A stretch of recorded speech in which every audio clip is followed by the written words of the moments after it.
invite you right away.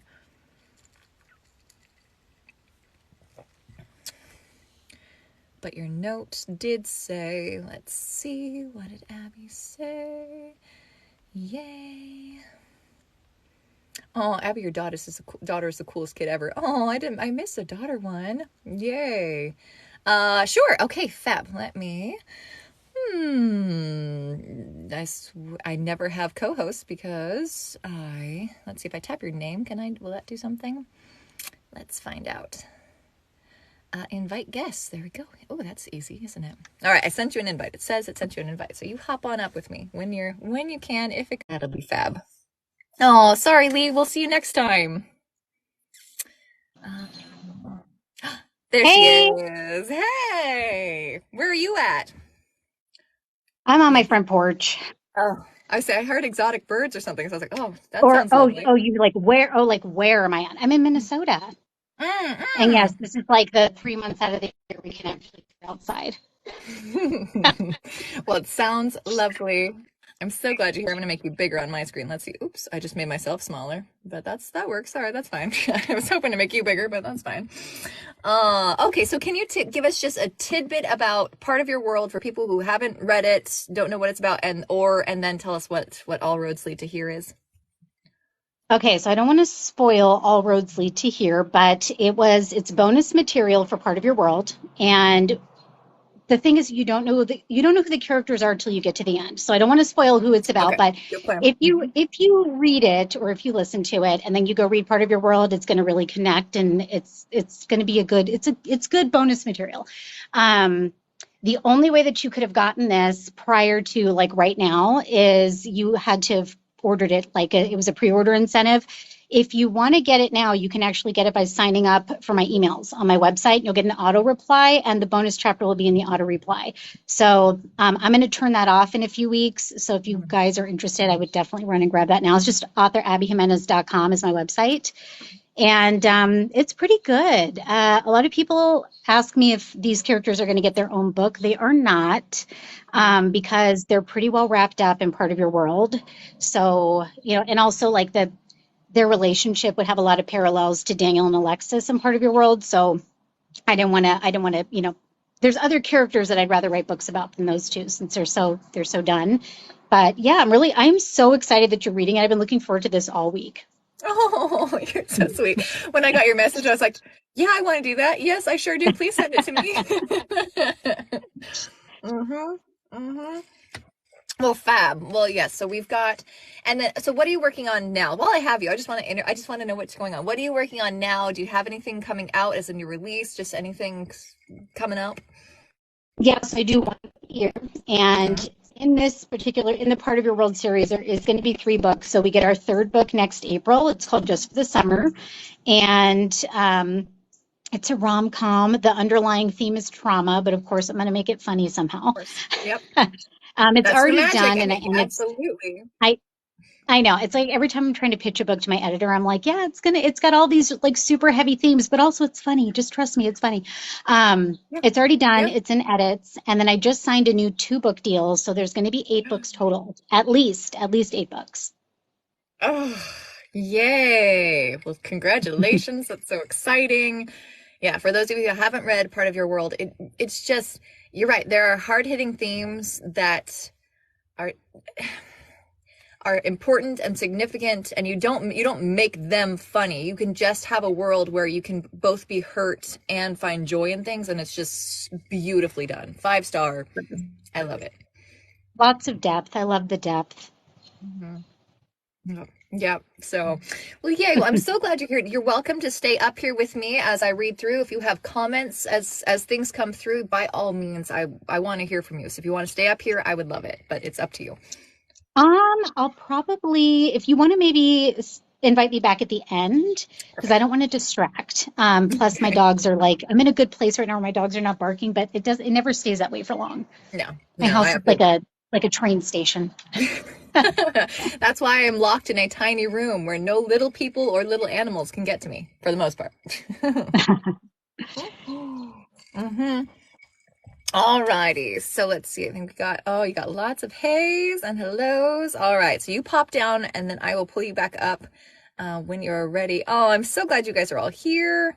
And yes, thank you for sharing the live. By all means, please share away. Feel free to share it. And I do appreciate all the hearts and likes because it's very motivating.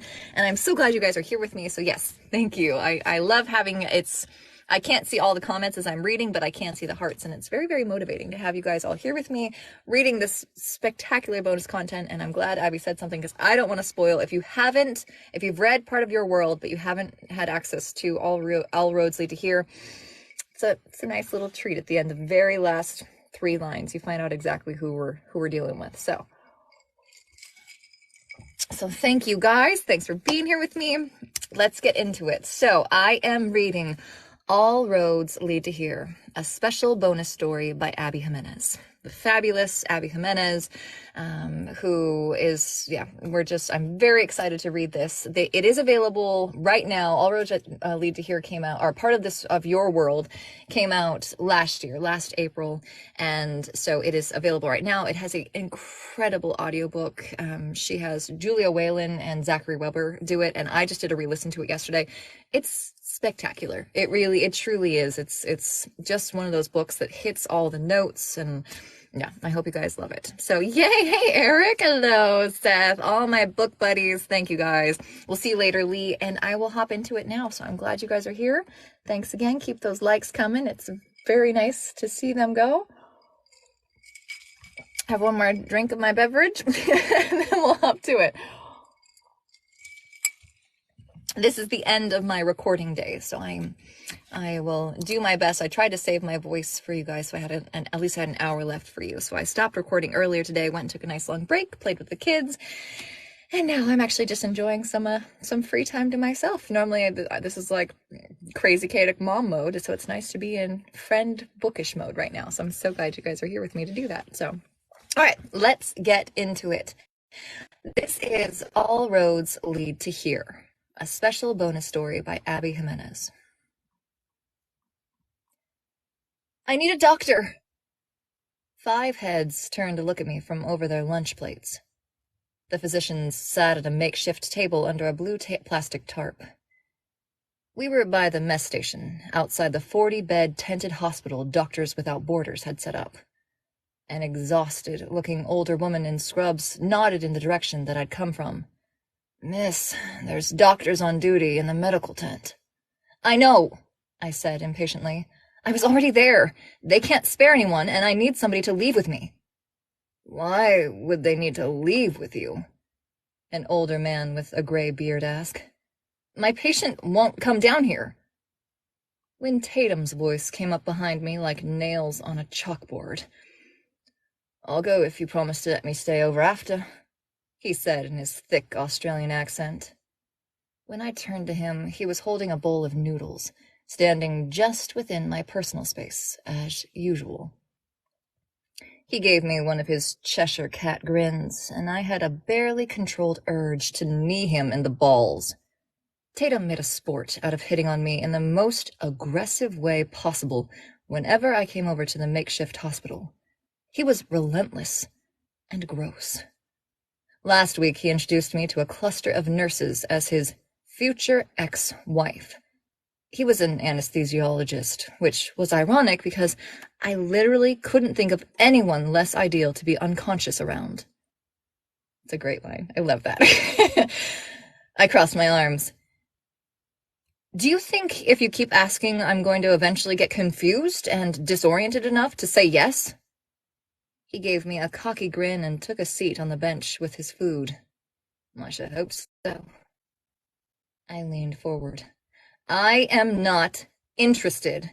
When a woman says no, it's no. He put a hand over his chest in mock hurt. You're breaking my heart, love. Oh, no. Put it in rice. Someone snorted. You're an anesthesiologist. You can't do what I need. I looked him up and down. In any way. I was a medic for 6 years. I can stitch a line, and how will you know if you don't give me a run? He winked at me. And how will you know if you don't give me a run? That's funny. The older woman rolled her eyes. Bloody hell, Tatum, knock it off. She looked back at me. If he promises to behave, will he do? It's a stretch today. I talked to her, but directed my irritated look at him. With all due respect, I'd rather eat glass. Tatum actually looked proud of himself for being this intolerable. Maybe he thought this was progress? The other 5 doctors peered at each other wearily. They were here as part of the humanitarian effort after Typhoon Channery. The flooding and the landslides had been catastrophic. Most of the medical facilities in the region were underwater, the tent was packed, and this was probably the first time these people had sat down all day. But I needed help. Now. And preferably not from him. Graybeard spoke first. I nominate the new guy. Yes, excellent idea, the older woman said, jabbing her fork at him. New guy. New guy, they all parroted. Everyone except Tatum, who looked dismayed at discovering he was replaceable. Graybeard leaned back on his bench. Hey, Big Red, you're up. A man holding a steaming plate of food by the serving station froze where he stood. What? You're up. This lady needs a mobile consult. I watched Big Red deflate before my eyes, nominated for a job he did not want. He reluctantly handed his plate back to the person who served it and let out an audible sigh before dragging himself to come meet me. He was handsome. Red hair, hence the name, I guess. 5'10", 5'11", mid to late 30s. Fit, and really ridiculously dressed. A white t-shirt that looked like it used to have long sleeves that someone had crudely torn off. Tennis shoes that would be soaking wet the second he went outside, and heavy gray sweatpants. Sweatpants! In the stifling heat and humidity of... I got choked up on gray sweatpants. I know you all did too. Gray sweatpants. I need to take a break for that. Let's just take a moment for gray sweatpants. Yeah,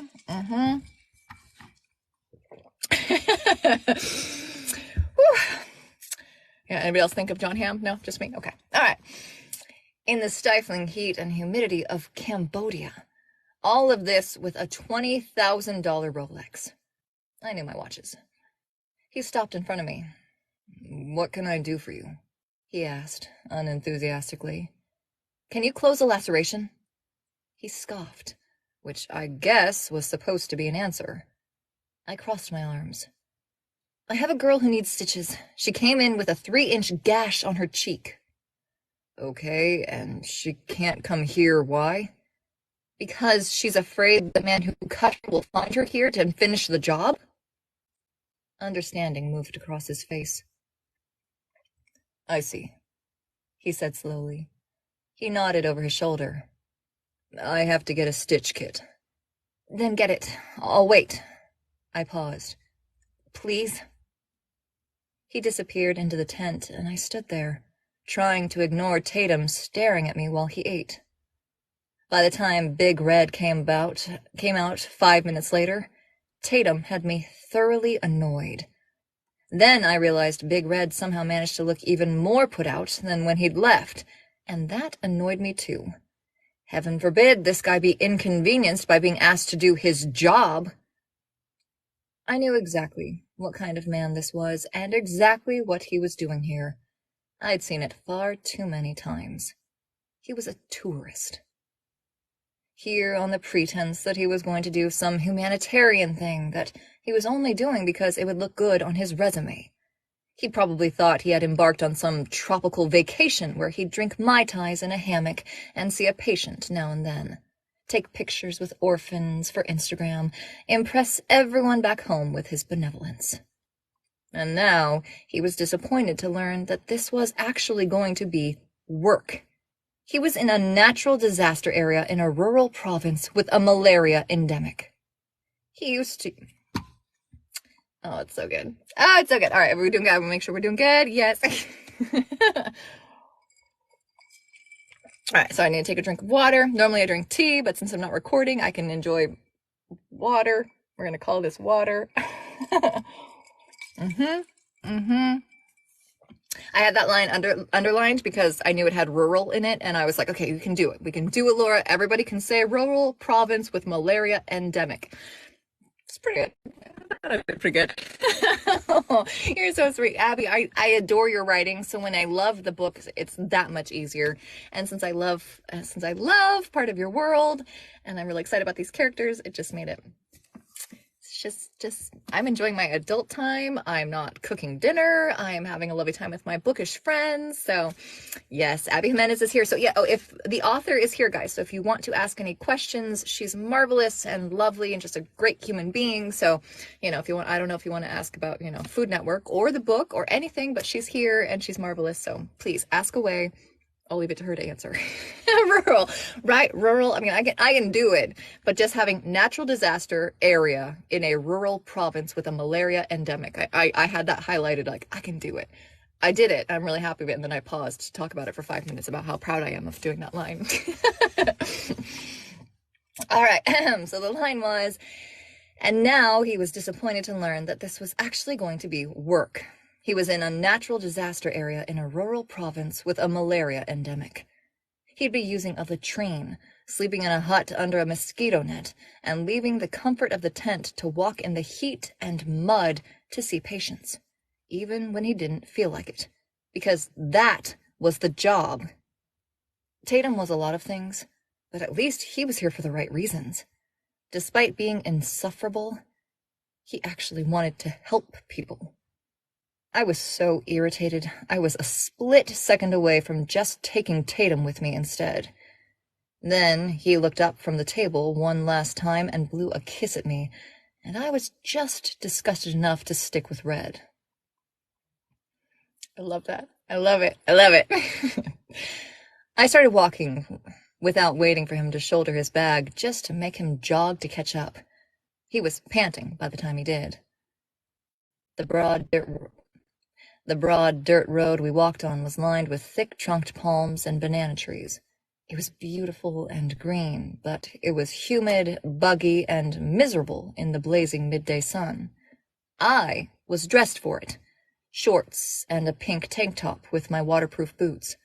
A straw hat to keep off the rays, my shoulder-length brown hair in a French braid off my neck. Big Red was not dressed for it. Even the street dogs were staring. "So, what's your name?" he asked, sweating and swatting at a fly buzzing around him. "Why?" I said flatly. He laughed a little. "So I know what to call you?" "You can call me Ma'am." "Okay, ma'am, I'm—" "Big Red, I know." I caught a smile from the corner of my eye. "Where are we going?" he asked, wiping his forehead with the back of his arm. "To a shelter about a mile from here." "A mile?" I rolled my eyes. "Yes, a mile. We walk here. A lot. Most people can't afford cars, and they definitely can't afford the gas." I glanced at his shoes. They were already wet through and covered in mud. "I recommend better clothes." He made an amused noise. "Yeah, well, the airline lost my luggage. I just got here about 2 seconds before you summoned me on this quest, and I have nothing but the clothes on my back, so this is what we're working with." I gave him a look. "You wore sweats to a tropical country where the average temperature is 85 degrees? "Well, in my defense, I left from a place where the average temperature is about -10, so it made sense at the time. Also, I dressed for comfort on the 36-hour flight. I just figured I'd change in the airport bathroom when I got my bags, which isn't looking good," he added. "No leads?" I asked dryly, not really caring about the answer. "I spent 2 hours at the help desk, which was no help at all. I've been traveling for almost 2 solid days, and I haven't eaten since somewhere over South Korea. At this point, I'd trade my watch for a half-eaten bag of melted M&Ms. Oh, that's so good. I knew it was good, and so I fluffed it, but it was so good. Okay, let me do it again for you so you can actually hear it. It's so good. And I haven't eaten since somewhere over South Korea. At this point, I'd trade my watch for a half-eaten bag of melted M&Ms. Isn't that so good? Oh, it's so good. Priscilla, did you love it? I hope you did. It's freaking fantastic. I love it. Okay, sorry, I'm gonna take a little beverage break. It's going so fast, and I'm like, I need to slow down because it's so good, and I want to enjoy this. But I'm enjoying my afternoon. Oh, you guys already have me at 6,000 likes. Thank you so much. Thank you. For those of you just joining, this is a bonus chapter that comes before reading Part of Your World. So yes, Part of Your World by the incredible Abby Jimenez, who is here. So thank you guys. We will keep going. The likes and the comments, I can't see the comments as I'm reading, but I can see the hearts. So thank you. Please keep them coming. It's very motivating. Not that I need motivation today. The other days when I do these lives, I'm like, okay, let's do it. We can get to the end of the day. But it's motivating because I'm just happy to be here with you. And I love what I'm reading. So, yes, I'm glad you can see my reactions too. Normally my TikTok videos are me like, I record, I'm like, okay, I know I'm going to fumble here, and I record something, and then you get my actual like, oh, that was stupid, Laura. Or, oh, that was really awkward, Laura. Or, who says velvet wrapped steel 6 times in a paragraph? Some people.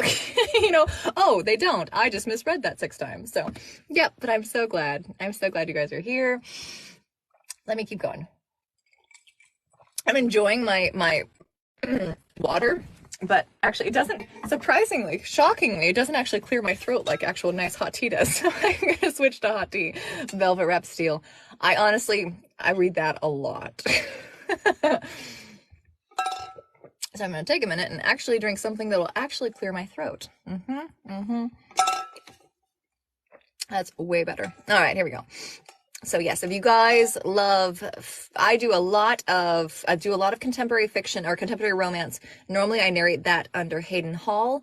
If you like fantasy, science fiction, anything else, I narrate under my name, Laura Horowitz. But if you like bloopers, behind the scenes stuff on anything, books, audiobooks, that, follow me. By all means, please follow me. If you're not easily offended, let me make a side note.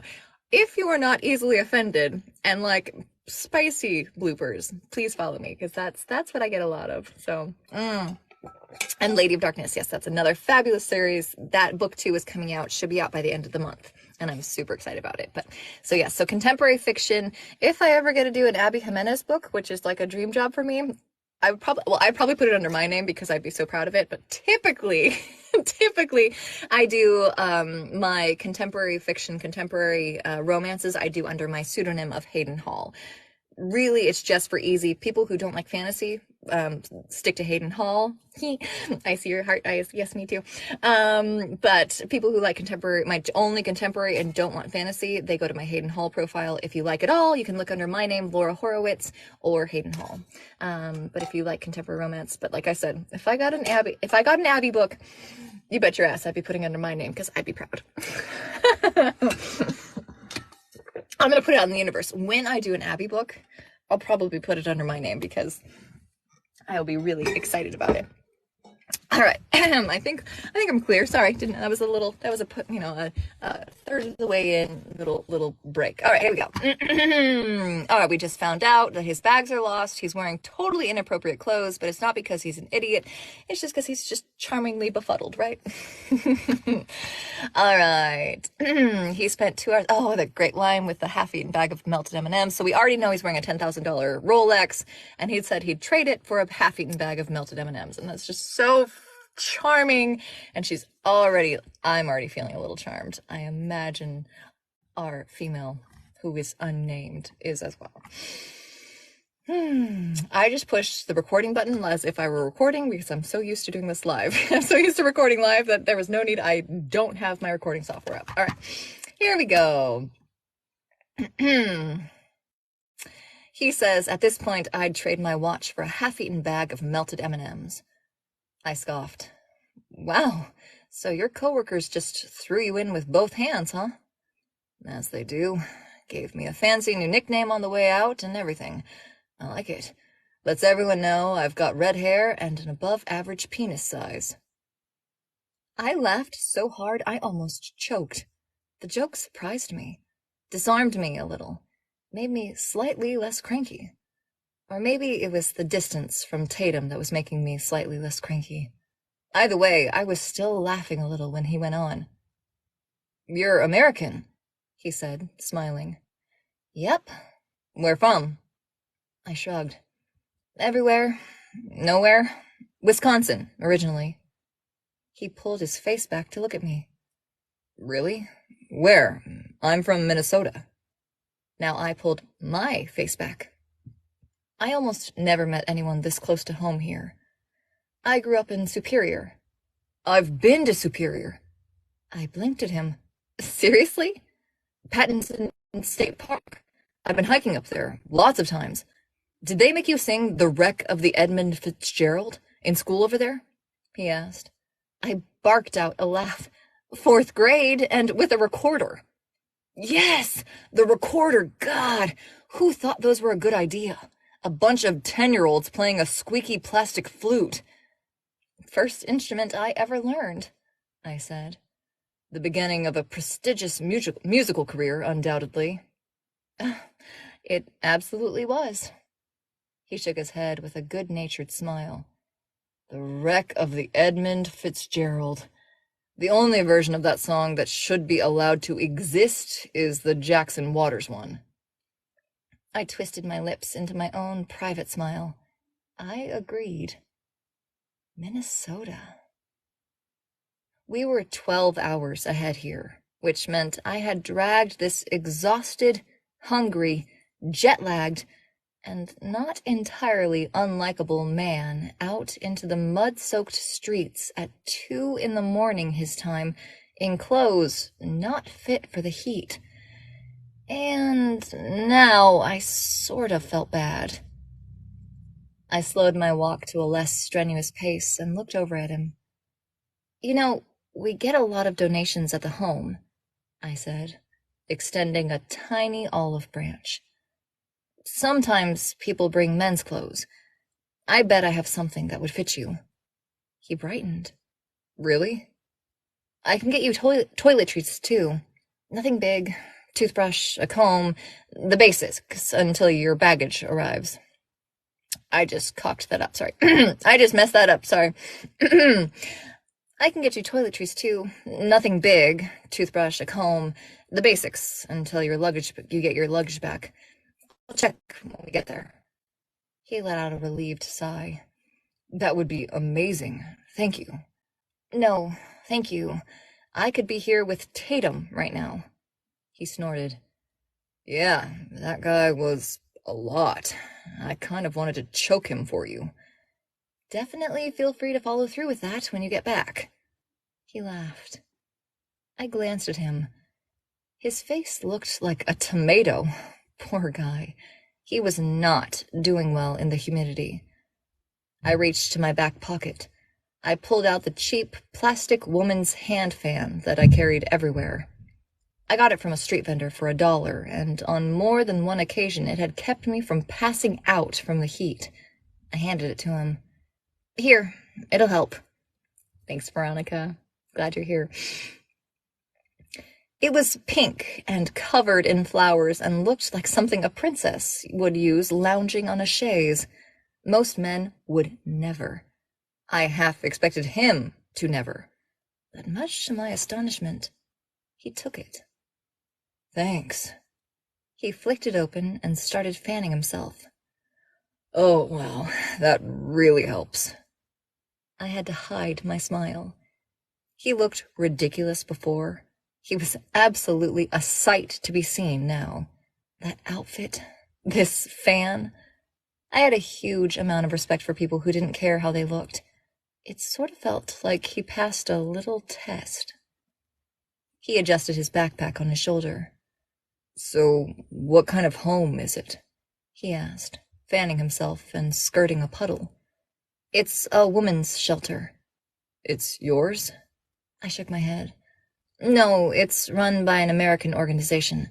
I'm just volunteering there. I'm actually opening up my own in a few months, but I'm here for now." "Ah," he nodded. "Do you like it?" I shrugged. "I like the work, but I think they could be doing it better." "Oh yeah? In what way?" Well, they could be preparing these women for independence, for one. I'll try that again. I had a little preparing. Well, they could be preparing these women for independence, for one. Many here are not economically self-reliant. They're dependent on their husbands and family for survival. It makes them vulnerable to abuse and exploitation, sex trafficking. I looked at him. They need resources, vocational training, and school programs for continued learning. Otherwise, they'll just end up right back where they started. And your facility will do that? It will. Yay! Thank you. Thank you so much. You guys are so cool. It will. I've set up a foundation to support it financially, and I'm bringing in advisors to help me get the right people on board. And once the home is stable and running, I plan to hand it over to the community, and I'll open another one somewhere else. He nodded, fanning himself. Wow, that's pretty. Yes, I do a lot of hand gestures. They have to be silent. All of my hand gestures have to be silent, but you can tell I'm a bit of a physical actor. So he nodded, fanning himself. I'm like, okay, how can I not make noise? Even though my mic isn't even technically on and we're not recording this, I still have to fan myself because I need to feel it. But I am getting hot. I don't know if you can guys see me progressively getting hotter and hotter in here. So I'm going to put my hair up. We'll take a little break. Make sure I'm so glad you guys are liking it. I'm so glad you guys are here. Thank you for getting us to 10,000 likes. I'm so thrilled you guys are hanging out. I'm going to drink some boiling hot tea while I boil in my little booth. I'm recording, but I still have I'm so used to having the AC off because I can't normally have it on because it makes noise and it ruins my recording. So my whole family's home and I'm making us all suffer for no reason. So I'm going to turn on the AC. Oh, if you double tap, can I like my own? Oh no, I can really F up my picture though. Sorry. If you double tap, Abby, and you can like the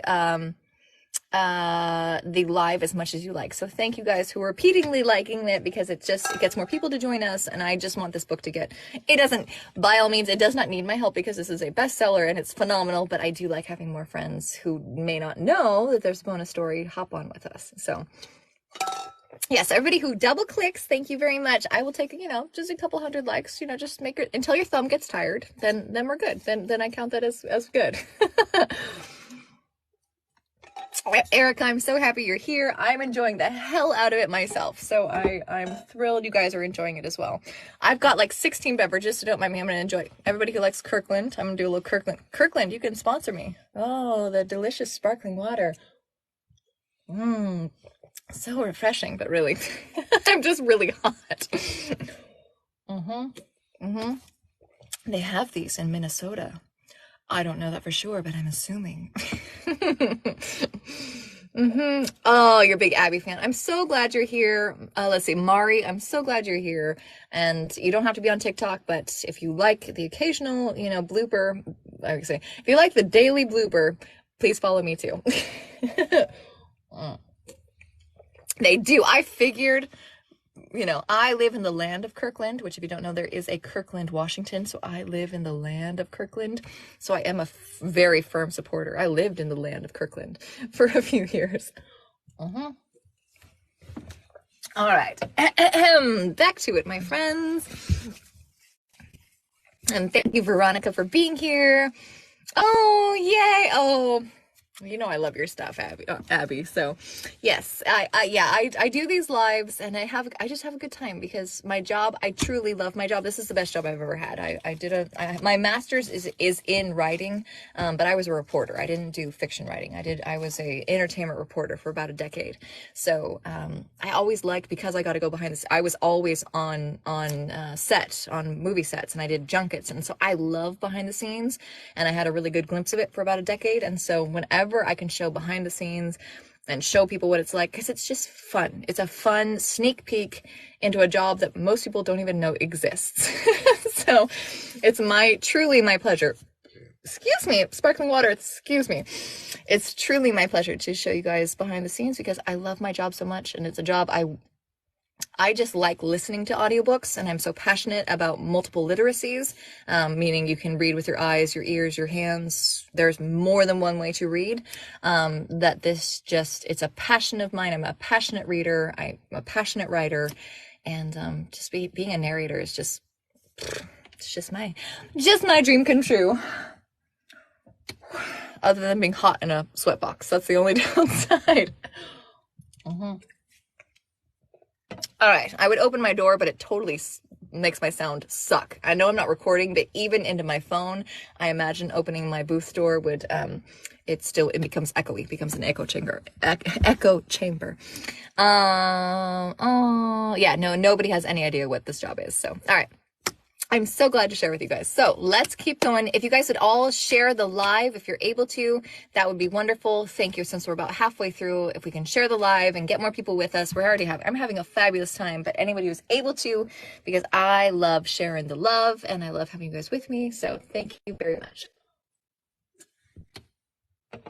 All right.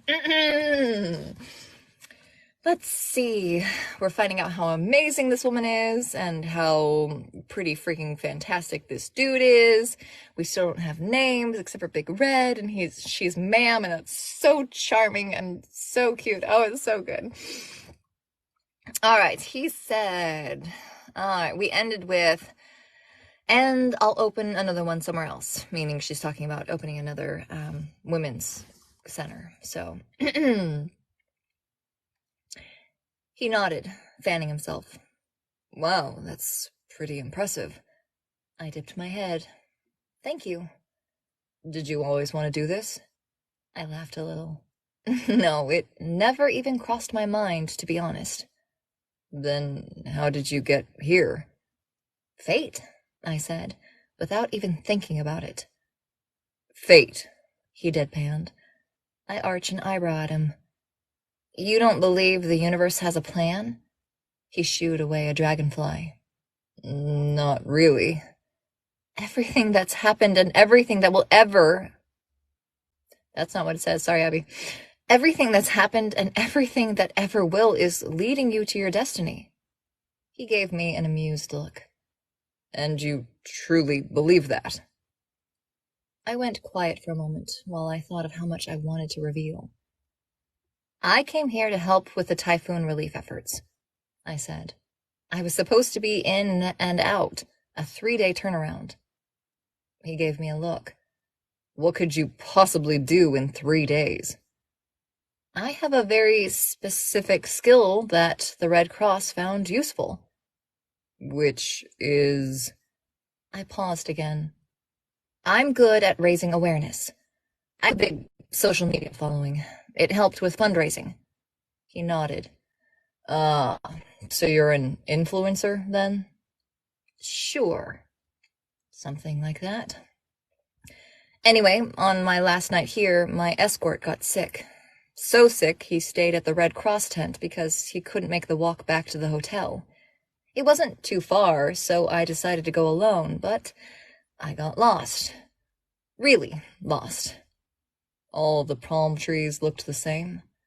All the palm trees looked the same. I was trying to call the hotel, but I couldn't remember the name. I ended up stumbling into this building off the road, tucked into the trees, so I went in and asked for directions. It was the shelter that I'm at now. I looked at him. I shouldn't have been able to find it. It's hidden by design, for safety. They offered me a cot, and I stayed up talking with the women there, and I knew by morning that I was where I was supposed to be. I never left. He bobbed his head. Okay, I gotta admit, that does give me some cosmic intervention vibes, he conceded. But I equally believe that it could have just been a coincidence. I shrugged, looking back at the road. Okay, but to be fair, I didn't believe that stuff either. I glanced at him. Until I did. He nodded thoughtfully. So now you help disadvantaged women get on their feet? Yes. And what's in it for you? I wrinkled my forehead. What? I get why you do it for them, but why are you doing it for you? That's got to be a pretty strong hold this calling has got on you. I mean, I don't want to overstate the obvious, but this place sort of sucks. That's so good. I gasped playfully. It doesn't suck. I just saw a mosquito in a suit and tie going to work. I laughed. This is a beautiful country with a beautiful culture. So you're here for the culture. He gave me a little grin. I'm here because all roads led to here. That's the title. I love that. All right, keep going, Laura. I stopped walking and turned to him, my face going a touch serious. There was a period in my life when I was abused and exploited. It messed with me for a really long time. I kept looking for the good thing that would come out of what I went through. The reason for the everything happens for a reason. And this is where I found it. I paused. When you're hanging by a thread, it's easy to forget that a thread is all you need to start mending. I like being the one to remind these women that they can. The corner of his lip twitched, and something gentle moved across his expression. It's amazing what can be done with a needle and thread. I smiled. Yes, it is. We held each other's eyes for a moment. Then I nodded ahead of us through a break in the trees. That's it. We're here. And not a second too soon. Big Red looked like he was about to die. Why don't you sit for a bit? I said as we made our way onto the porch. Have some water. I can pull together something if you need to eat first. He wiped his forehead with the neck of his shirt. I'll take the water, but I want to see the patient before I sit and eat. Again, I had to hide my smile. So he wasn't a tourist after all. I let him inside. The home wasn't anything fancy. 20 cots under mosquito nets in a single long room. A makeshift kitchen, a bathroom with running water and a flush toilet. A luxury where we were at. There's no ad. A luxury where we were. My shelter was going to be twice this size when it was done, and even better appointed. I pictured full bookshelves, a garden through the open back door, smiling, chatting women hanging clothes on lines. I had everything figured out, except for one thing. Access to reliable medical care. It was my biggest worry, and I didn't know what I was going to do about it. Even when there had been a clinic before the typhoon, it was poorly equipped, short-staffed, and offered only the barest services. The Doctors Without Borders camp had been a lifeline, literally, but they'd be here 5, 6 months tops. Then they'd go to the next natural disaster area and take their doctors with them. I was trying not to think about it. I brought Big Red to the kitchen and gave him some water. He gulped it. I filled the glass and gave him more. Then he splashed water on his face and scrubbed his hands and arms with soap in the sink. I handed him a clean towel. He smelled nice. When he moved, the air he disturbed curled around me. 2 days on a plane and in the same clothes, and he smelled good. Or maybe I just liked the smell of his sweat, which gave me a whole different thing to think about. I started to blush, and I had to look away from him. He set the towel down and turned to me. Where is she? I led him to the last cot in the room where a woman lay curled up on her side with her back to us. I put a hand on her shoulder and she startled and turned with wide eyes. Hey, it's just me, I said softly in Khmer. I actually had to look up how to spell. I'm going to listen to it again. Khmer. Sorry, I had that ready because I knew that I was going to not get that.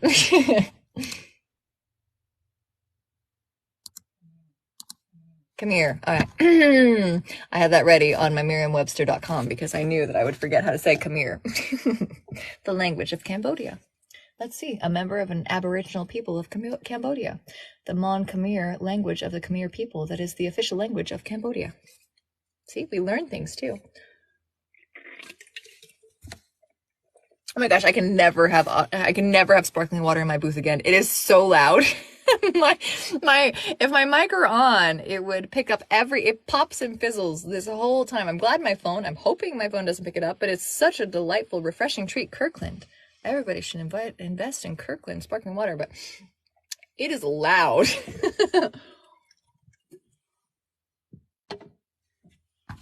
All right, come here. Here we go. Hey, it's just me, I said in Khmer. I've brought the doctor. She sat up and scooted against the wall like a scared animal, holding a bloody rag to her face. Big Red set his backpack down and smiled at her gently. Do you speak English? He asked. She shook her head. And then he did something that surprised me so much. He rendered me mute. He started speaking to her in Khmer. What's your name? He asked in her language. It was a long moment before she whispered, Chaya. Nice to meet you, Chaya. Can I take a look? He waited for her to give him a tentative nod. Then he put on gloves, sat next to her, and began to peel off the rag. The gash was even worse than I remembered. It had swollen since I left. She was young, pretty.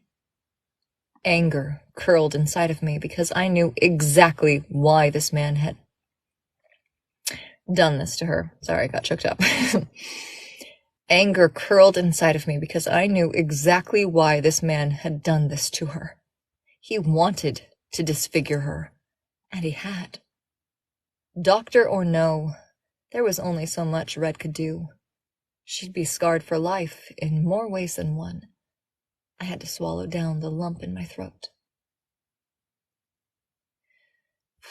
Me too. Her eyes never left his while Red examined the injury. His movements were gentle, I noted, like he was looking at the wings of a butterfly, touching her carefully and just so. There was something a little beautiful about the way he did it, like I was watching a master examine a subject to plan the course of a painting before brush ever hit the canvas. It was weird that I thought this. He was going to sew her up. Nothing artistic about it. But it struck me that way just the same. He sat back. We can take care of this, no problem, he said in Khmer.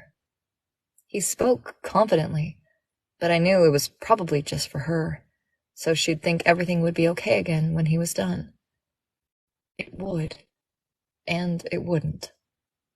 He started pulling out his tools. You speak Khmer? I said, switching back to English, watching him lay everything out on a sterile pad.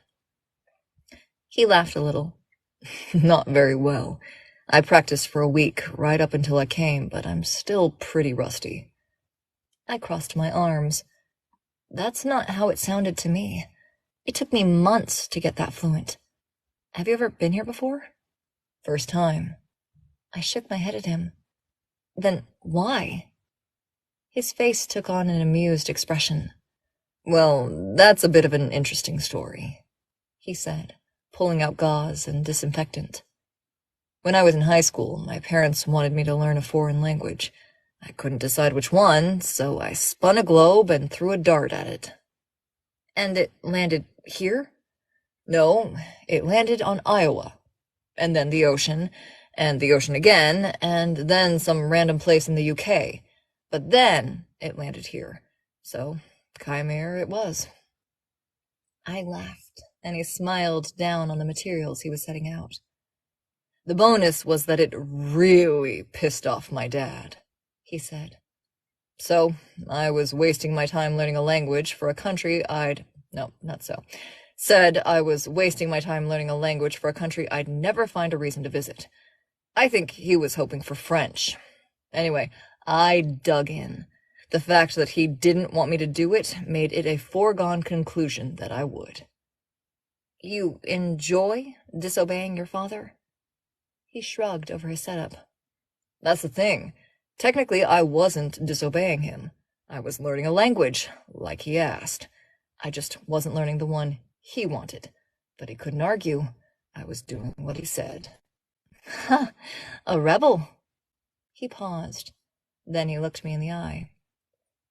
When you have so little control over your own life, even the small choices made in a loophole are precious, because they're the only ones that are truly yours. Thanks. This I understood. I get it, I said quietly. He studied me. You do? Have you ever heard the saying, you stay in hell because the street signs are familiar? I gave a one-shoulder shrug. Is he saying that or her? Let's see. But you still get it. He stared at me and I stared back. I get it, I say. You do? I'm going to say she's saying that, Abby. I'm not sure. Have you ever heard the saying, I have a question mark next to this in my notes. Have you ever heard the saying, you stay in hell because the street signs are familiar? I gave a one-shoulder shrug. So I guess, is that him? It is her. Okay. I gave a one-shoulder shrug. Okay. That was my question. All right. Thank you. It's so nice to have you here. That's pretty fantastic. All right. Let's pretend like I didn't take a break. Pause. Have you ever heard the saying, you stay in hell because the street signs are familiar? I gave a one-shoulder shrug. But you still get to pick the streets you take. And sometimes, if you're lucky, the right road leads you out. He stared at me, and I stared back. It was the strangest moment, like we were just now truly seeing each other. I cleared my throat and looked away from him. So you learned this language out of spite. Never thought you'd actually use it. And then some 20-odd years later, I turned back to him. Typhoon Shannery. He nodded, going back to his supplies. And then Typhoon Shannery. Doctors Without Borders needed volunteers. No, that's still a quote. That's still a quote. And then Typhoon Shannery. Doctors Without Borders needed volunteers. I spoke the language. Figured I should put it to use. Took the time off, got my ass on a plane, and then the plane lost your luggage. And if they didn't, you would have checked in 2 hours earlier because you wouldn't have been arguing with the help desk. And I would have eaten dinner, gone back to my hut, and I wouldn't be sitting... He stopped, like he just now realized what he was saying. Here, he said carefully, looking up at me. Where you need me to close a facial laceration. He stared at me like I'd done a magic trick. Well, I'll be damned, he breathed. The universe does work in mysterious ways. I shrugged. Maybe it's not fate, I said, playing devil's advocate just for the fun of it. Maybe I would have just grabbed a different doctor and the outcome would have been exactly the same. He looked at me, but his mind was somewhere far away. No, the outcome would absolutely not have been the same. I smiled softly. Then he seemed to remember himself, and he nodded at Chaya. I'm going to get started. I'll give you some space. I made myself busy while he did what he had to do. 45 minutes later, I came back into the room, just as he was finishing up. All done, he said. I almost didn't want to look. We all have scars. I'd spent a really long time healing mine, and now so much of what I did was to help people heal theirs. I don't know why this one bothered me so much. I'd seen worse. I'd been through worse. I guess this one hit me differently because Chaya would have a scar she could never hide. It was proof that something horrible happened. Every time she looked in the mirror, she'd have to remember. It was unjust, and I hated it. But I didn't want Chaya to think I couldn't stand to look at her. so I made my expression neutral and turned. And when I did, my breath caught. It was nothing. A thin, straight, clean line where the bloody gash had been. Delicate black stitches laced her skin, but underneath it was something so minor it wouldn't even draw attention once the stitches were gone.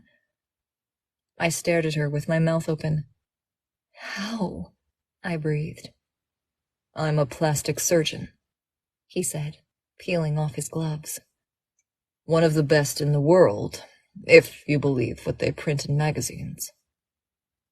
He rummaged in his backpack and handed her a tube of something. Put this on it 3 times a day, he said to her in Khmer. Stay out of the sun and use sunscreen. Don't get it wet for a few days. I'll come back in a week and take out the stitches. He handed her a mirror. 3 months and you'll barely see a thing. She braced herself, but when she raised her eyes to the reflection, all she saw was the undoing of everything that had been done. I felt my eyes tear up. A healer of scars. The universe had sent a healer of scars. I had to muscle down the lump in my throat. We were both healers of scars. Chaya smiled. The first one I'd seen from her. She jumped off the cot and went to the bathroom to look in the bigger mirror. Red got up and slung his backpack over his shoulder. You probably want me out of your hair. Actually, I made you something to eat, I said, throwing a thumb over... I did that too, throwing a thumb over my shoulder. It's just some rice and veggies, a few mangoes. It's nothing fancy. And I found some clothes for you. They're clean. I think they'll fit. You can take whatever you want. His face went soft. Thank you. I nodded in the direction Chaya went. I left them on the sink in the bathroom with some toiletries. If you want to take a shower, I put a towel with it. We only have cold water. Cold water sounds incredible. I laughed a little. Then we just sort of stood there and stared at each other. And it felt like we might keep staring at each other. Like neither of us had the power to stop. I'm gonna do that again because it's such a good line. I laughed a little. Then we just sort of stood there and stared at each other. And it felt like we might keep staring at each other. Like neither of us had the power to stop. He cleared his throat. Do you think maybe you'd want to get a drink sometime? My heart began to flutter. I don't drink. I'm sober, actually. A coconut, then. Some goat's milk. A really questionable glass of water that we have to boil first. I laughed and bit my lip. You want to take me out? He crossed his arms over his broad chest. Yeah, I do. I like beautiful philanthropic women from Wisconsin who dislike me on sight. I have a very specific type. I let out a laugh. Then I tucked a stray hair behind my ear. Okay? I nodded, feeling shy and vulnerable for some reason in a way I hadn't in a very long time. A part of me that had been closed for years, opening just a little. I would like that. He smiled, a dazzling, gorgeous, handsome smile. A healer of scars. Everything happens for a reason. The decades-old ripple of a dart on a rotating globe.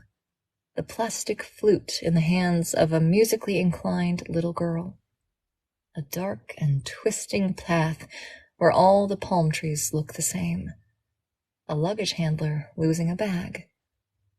All roads lead to here. I'm Derek, he said, putting out a hand. Derek Montgomery. I smiled. I'm Nikki, but sometimes people call me Lola. That's it.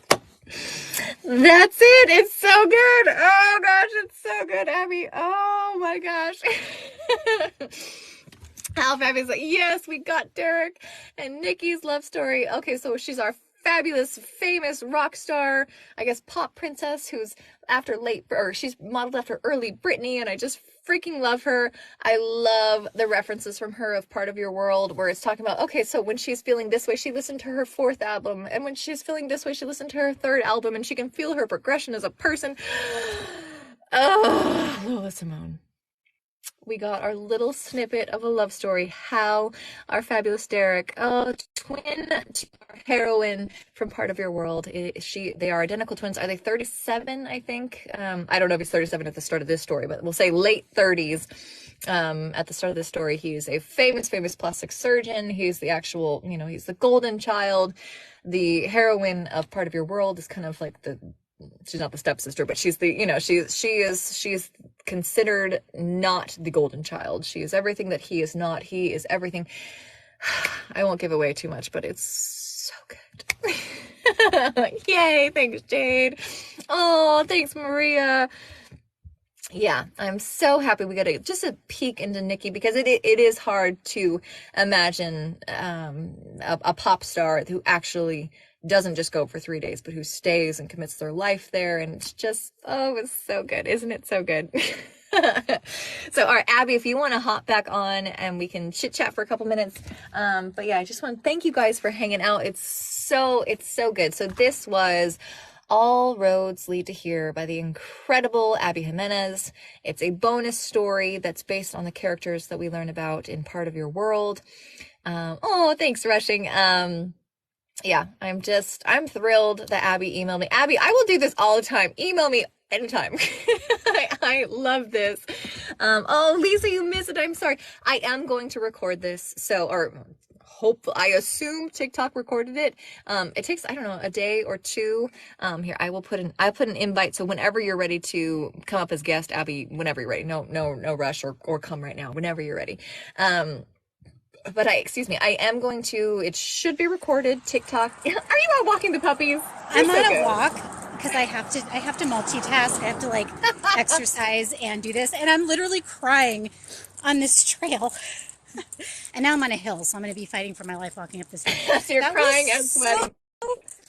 That was so good. I always say that, like, I feel like I never get to read my own books as an outsider until I hear them in the audio format. And then it's like, for the first time, it's like I'm reading it and it feels like I didn't even write it. Yeah. Oh my God, that was so good. You were so perfect for her. Oh, you did such a great job. It gave me chills. And it's funny because, like, I love Grey's Anatomy. There was a lot of Grey's Anatomy influences in Part of Your World. But that so gave me Grey's Anatomy vibes. Like, yeah. I love how, the big reveal, how he's a plastic surgeon and like one of the world's best. That's such a Grey's Anatomy thing to do. Plop some like super fabulous physician into the storyline. But that was so good. Thank you so much for doing that.